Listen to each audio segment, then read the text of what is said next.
Presiden Filipina, Ferdinand Marcos Jr., kini menghadapi aduan pemakzulan yang diajukan oleh kelompok masyarakat sipil, menyusul tuduhan dugaan penipuan publik dalam proyek pengendalian banjir fiktif senilai miliaran dolar Amerika Serikat. Aduan ini meningkat di tengah kemarahan publik atas banjir dahsyat yang melanda sejumlah kota di negara kepulauan berpenduduk sekitar 116 juta jiwa. Menurut laporan AFP, Kamis, 22 Januari 2026. Aduan pemakzulan ini didukung oleh Blok Makabayan, koalisi partai politik sayap kiri di Filipina. Mereka menuduh Marcos Jr. menyalahgunakan dana publik dan memasukkan proyek-proyek fiktif ke dalam anggaran nasional untuk mengalihkan dana kepada sekutu dan kontraktor tertentu. Tuduhan pemakzulan. Ringkasan aduan menyebutkan, Marcos Jr. diduga melembagakan mekanisme untuk menyalahgunakan dana pengendalian banjir senilai lebih dari 545,6 miliar peso Filipina, sekitar 155,9 triliun rupiah. Dana ini diklaim dialihkan ke kroni dan kontraktor pilihan presiden, mengubah kas negara menjadi cadangan pribadi untuk kepentingan politik menjelang pemilu sela 2025. Aduan juga menuduh Presiden Marcos secara langsung meminta suap. Namun, tuduhan ini bersumber dari dugaan mantan anggota Kongres Filipina yang saat ini berada di luar negeri. Hingga saat ini, klaim tersebut belum dibuktikan secara hukum. Seorang pelapor utama, Liza Maza, mengatakan bahwa penyelidikan yang dilakukan Marcos Jr. terhadap proyek fiktif ini hanya bersifat alibi. Kami melihat penyelidikan itu sebagai upaya menutup-nutupi. Kenyataannya, dialah pemimpin di balik korupsi ini, ujarnya kepada wartawan. Respons Presiden Marcos Jr.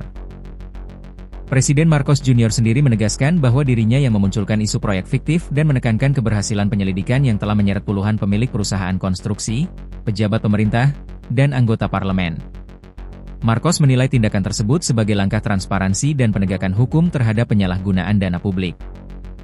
Namun, publik skeptis terhadap klaim ini, terutama karena skala dugaan korupsi yang disebut dalam aduan mencapai triliunan peso, sementara sebagian besar proyek pengendalian banjir tetap tidak terrealisasi, dan sejumlah kota masih terdampak banjir parah akibat topan tahun lalu. Mekanisme pemakzulan.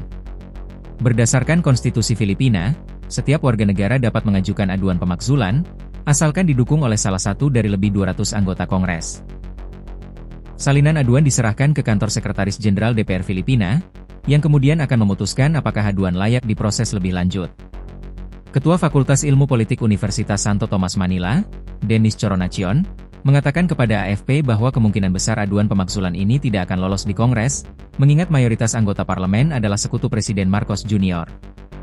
Latar belakang aduan. Aduan pemakzulan yang diajukan Kamis 22 Januari merupakan yang kedua dalam minggu ini.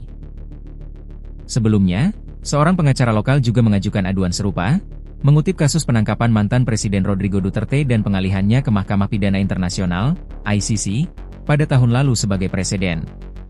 Kemarahan publik atas proyek fiktif ini dipicu oleh kondisi bencana banjir yang memengaruhi jutaan warga, serta persepsi bahwa dana publik yang seharusnya digunakan untuk infrastruktur dan mitigasi bencana justru diselewengkan. Dampak publik dan politik. Isu ini menambah tekanan terhadap Marcos Jr. di tengah opini publik yang menuntut transparansi dan akuntabilitas. Protes sipil dan seruan pengawasan terhadap anggaran pemerintah semakin meluas, meski kemampuan Kongres untuk meloloskan pemakzulan tetap terbatas. Menurut analis politik lokal, kasus ini bisa berdampak pada kepercayaan masyarakat terhadap pemerintah, terutama dalam menangani dana publik dan proyek infrastruktur strategis. Namun, bagi Marcos Jr., dukungan mayoritas sekutunya di DPR tetap menjadi penghalang utama bagi upaya pemakzulan. Aduan pemakzulan terhadap Presiden Ferdinand Marcos Jr. menyoroti ketegangan antara pemerintah dan kelompok masyarakat sipil di Filipina terkait dugaan korupsi proyek pengendalian banjir. Sementara Marcos menekankan keberhasilan penyelidikan terhadap dugaan penyalahgunaan dana, publik dan sebagian analis tetap skeptis. Kendati prospek pemakzulan tampak kecil di Kongres yang dikuasai sekutu Marcos, kasus ini tetap menjadi simbol meningkatnya tuntutan transparansi, akuntabilitas, dan perlindungan publik terhadap penyalahgunaan anggaran negara di Filipina.